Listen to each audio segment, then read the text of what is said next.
बिस्मिल्लाहिर्रहमानिर्रहीम। अस्सलाम वालेकुम। कुकिंग विद आयका यूट्यूब चैनल पे आपको खुशामदीद। आज मैं आपके साथ आलू के पकौड़ा रेसिपी लेकर आई हूँ। ये अगर आप इसको बनाएंगे तो आप दोबारा बनाना नहीं भूलेंगे। इतने मज़ेदार रेसिपी है, इतने क्रिस्पी तैयार हो जाते हैं।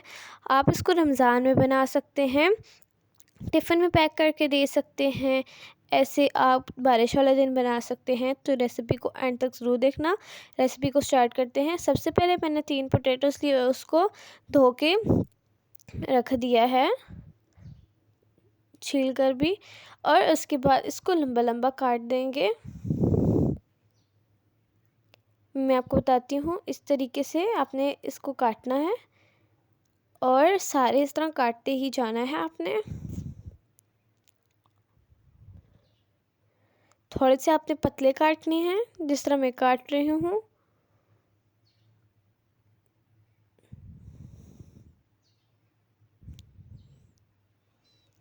अगर आप मोटे काटेंगे तो आपसे फ्राई नहीं हो पाएंगे। तो देखिए, इस तरह मैंने सारे काट लिए हैं। इसके बाद इसको साइड पे रख दूँगी और यहाँ पे एक बाउल लूँगी। उसके अंदर एक हाफ़ प्याली ले लूँगी मैदे की और हाफ़ ही प्याली बेसन की। मैदा आप ये आपके अपनी चॉइस से डालें कि न डालें। हाफ़ टी स्पून नमक और हाफ़ टी स्पून हल्दी डाल लेंगे। उसके बाद 1.5 टेबल स्पून इसके अंदर पकौड़ा मसाला ऐड करेंगे। उसके बाद half teaspoon chilli paste add कर लेंगे और इन सब चीज़ों को अच्छी तरह से मिक्स कर लेंगे। मैदा डालने से ये होगा, आपके पकोड़े क्रिस्पी ज़्यादा बनेंगे। आप स्किप भी कर सकते हैं। इसके बाद पानी ऐड कर लूँगी थोड़ा थोड़ा और इसको मिक्स करती जाऊँगी।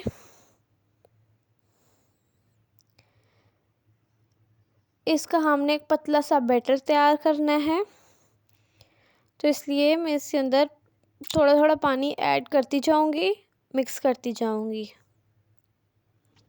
एक में तब आपने सारा पानी नहीं ऐड कर लेना, और आपको मैं आखिर में बताऊँ कि टोटल इसमें कितना पानी गया था। मतलब कि हाफ़ बाउल में अगर हम लोग मैदा और बेसन लेंगे तो उसमें टोटल पानी कितना जाएगा, ये आपको मैं बता दूँगी।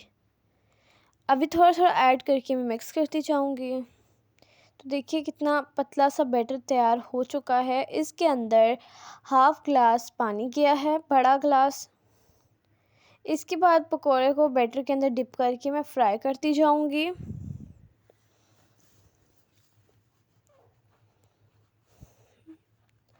तो ये बहुत जल्दी तैयार हो जाने वाली रेसिपी है, इसमें कोई टाइम नहीं लगता। ये टोटल 5 मिनट में रेसिपी तैयार हो जाती है।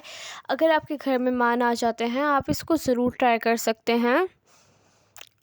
इतने क्रिस्पी होते हैं, मैं आपको क्या बताऊं, वो भी मैदा ऐड करने से। अगर आप मैदा स्किप करना चाहें तो स्किप कर सकते हैं।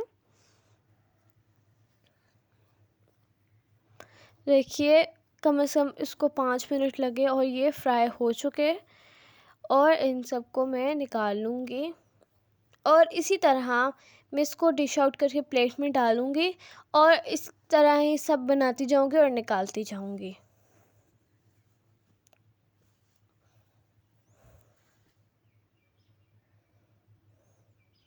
तो देखिए, माशाल्लाह हम लोगों के मज़ेदार आलू के पकौड़े रेडी हैं। बहुत इजी रेसिपी थी, आपने खुद देखा इतनी जल्दी तैयार हो जाने वाली थी। अगर आपको मेरी रेसिपी अच्छी लगी हो तो वीडियो को लाइक कीजिए। चैनल पर नए हैं तो चैनल को ज़रूर सब्सक्राइब कीजिए। बेल आइकन को दबाना मत भूलिएगा, ताकि हर आने वाली वीडियो का नोटिफिकेशन सबसे पहले आपको मिले। मिलती हूँ आपसे नेक्स्ट वीडियो में, तब तक के लिए अल्लाह हाफिज़।